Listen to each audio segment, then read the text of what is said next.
નમસ્કાર વિદ્યાર્થી મિત્રો, હાર્દિક સ્વાગત છે તમારું આ YouTube ચેનલ ની અંદર. આજે આપણે જોવાના છીએ ધોરણ 10 વિષય ગણિત ચેપ્ટર નંબર 1 વાસ્તવિક સંખ્યા જેનું સ્વાધ્યાય 1.2.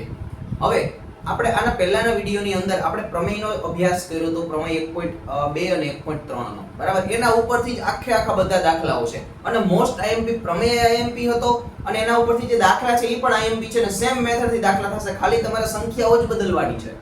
એક જ મેથડમાં દાખલા થઈ જશે બધા, બરાબર છે. તો આજે આપણે એવો જ એક દાખલો જોઈએ અહીંયા, બરાબર, કે જે આપણે પરીક્ષામાં પણ પૂછાય એવો છે અને આગળ જતા પણ કામ લાગે એવો છે. અને એવા જ ઉદાહરણ હું તમને આ વિડીયોમાં છેલ્લે સુધી જોડાયેલા રહેજો.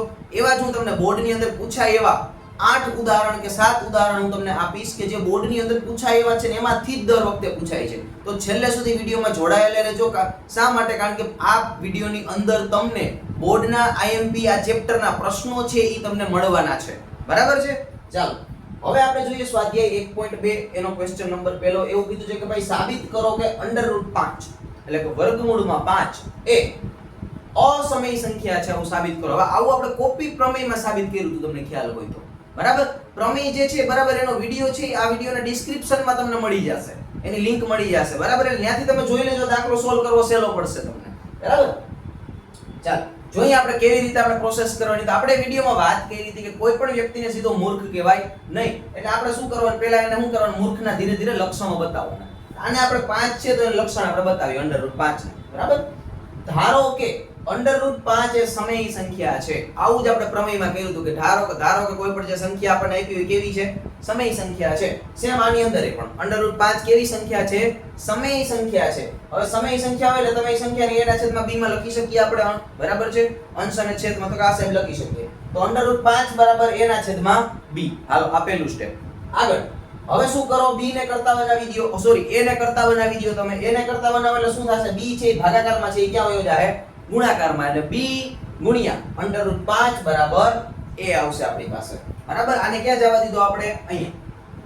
એટલે આપણે કંઈક આવું મળશે, બરાબર.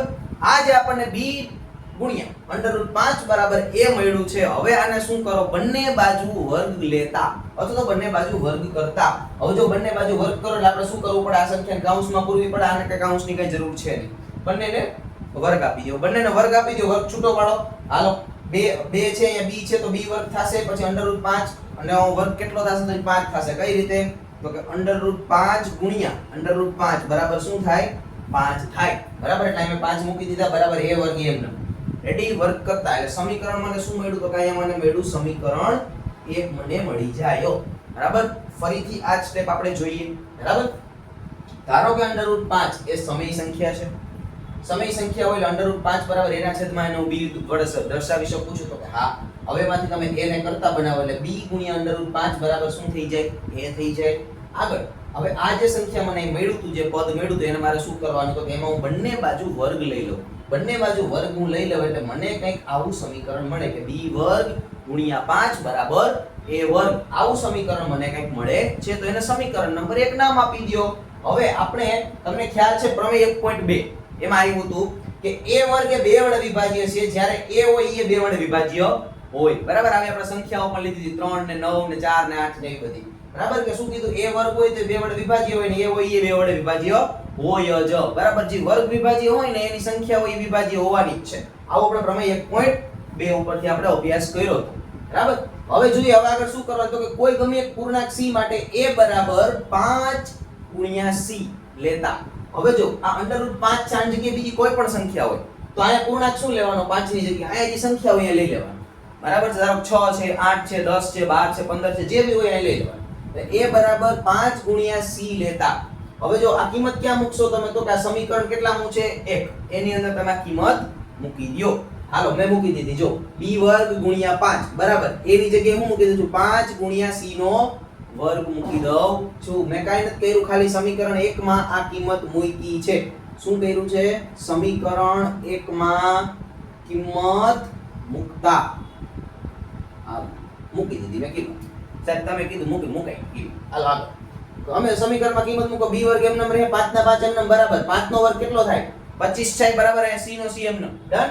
હાલો b વર્ગ બરાબર, હાલો b વર્ગ ગુણ્યા b વર્ગ છે ને આમાં તમે કરતા બનાવી દો એટલે શું થઈ જાય 25 ગુણ્યા c ના છેદમાં 5 થઈ જાય 5 5 ઉડાડી દો એટલે ઉપર શું વધ્યું 5 ગુણ્યા c વધ્યો તો b વર્ગ બરાબર 5 ગુણ્યા c અને શું હતું ઉપર વર્ગ હતો વર્ગનો વર્ગ મૂકી દો અને સમીકરણ નંબર શું આપી દઉં છું 2 આપી દઉં છું અત્યારે હાલો ફરીથી એક વખત જોઈએ શું કર્યું મેં તો કે સમીકરણ 1 માં 5 ગુણ્યા c કિંમત મૂકતા હાલો મેં કિંમત મૂકી એટલે મને મળ્યું b વર્ગ 5 ગુણ્યા c મને મળે બરાબર હવે જો સેમ ઓમાં કર્યું તો આપણે પ્રમેયમાં એમાં જ આમાં પણ એમ જ b વર્ગ એ બે વડે કેવો હોય વિભાજ્ય હોય તો b પણ કેટલા વડે વિભાજ્ય હોય બે વડે વિભાજ્ય હોવાનો જ છે આ સમી આપણે કેના ઉપરથી ખબર પડે તો કે પ્રમેય 1.2 પરથી આપણને ખ્યાલ આવે છે આવો બરાબર હવે a અને b નો સામાન્ય અવયવ કેટલો છે જોઉં તો 5 છે કેટલો છે 5 જરાક ચેક કરજો આમાં 5 છે આમાં 5 છે સામાન્ય અવયવ કેટલો મળે મને 5 મળે પણ પરંતુ a અને b નો સામાન્ય અવયવ હોવો કેટલો જોઈએ 1 હોવો જોઈએ અસમય સંખ્યાની શું ખાસિયત હતી અવયવ કેટલો મળવો જોઈએ 1 મળવો જોઈએ કેટલો મળે છે 5 મળે છે તેથી શું થાય છે તો અહીંયા કંઈક વિરોધાભાસ ઉત્પન્ન થાય છે બરાબર તેથી આપણી આ ધારણા કેવી છે આખી ખોટી છે તેથી સાબિત થાય કે √5 એ અસમય સંખ્યા છે બસ આટલું કરવાના રોકડા 3 માર્ક તમને મળે જો બરાબર છે હવે આપણે જેમ વિડિયોની શરૂઆતમાં વાત કરી હતી કે તમને આઈએમપી પ્રશ્નો આપવાના છે ગિફ્ટ સ્વરૂપે બરાબર એ આઈએમપી પ્રશ્નો જે પૂછાવા લાયક છે આવા સેમ આ જ મેથડથી દાખલા ગણવાના છે તમારે અને ગણી અને મને કહેવાનું છે કે આસે મારે આ દાખલા થઈ ગયા મારે જવાબ આવી જાય છે બરાબર ચાલો આપણે તો હું તમને દાખલા આપી દઉં છું બરાબર આ રીતે જો અહીંયા લખું છું હાલ ઈ દાખલાની અંદર રકમ લખો √3 મતલબ √3 એટલે શું તો કે સાબિત કરો કે √3 એ અસમય સંખ્યા છે √3 ને સાબિત કરવાના છે એના પછી 5 √3 હાલો આને સાબિત કરવાનું છે તમારે 5 √3 ને મોસ્ટ આઈએમપી બરાબર એના પછી 3 √2 હાલો આને તમારે સાબિત કરવાનું છે બરાબર છે એના પછી 3 2 √5 આ એ મોસ્ટ આઈએમપી સંખ્યા છે પૂછાવા લાયક ને બોર્ડ અત્યારે તમે પૂછી પણ છે બરાબર એનાથી આગળ હજી એક 1 ના છેદમાં √2 આ તમારે સાબિત કરવાનું છે એનાથી આગળ 7 √5 કેટલી 7 √5 આ પણ તમારે સાબિત કરવાની છે અને એક છેલ્લું હજી એક જે મોસ્ટ આઈએમપી છે 6 √2 6 √2 આ પણ તમારે સાબિત કરી અને મને કોમેન્ટ ની અંદર તમારે સરસ એવું લખીને મોકલવાનું છે કે સાહેબ મને આ પ્રમેય આવડી ગયો અને પ્રમેય ઉપરથી મારે આટલા દાખલા સોલ્વ થઈ ગયા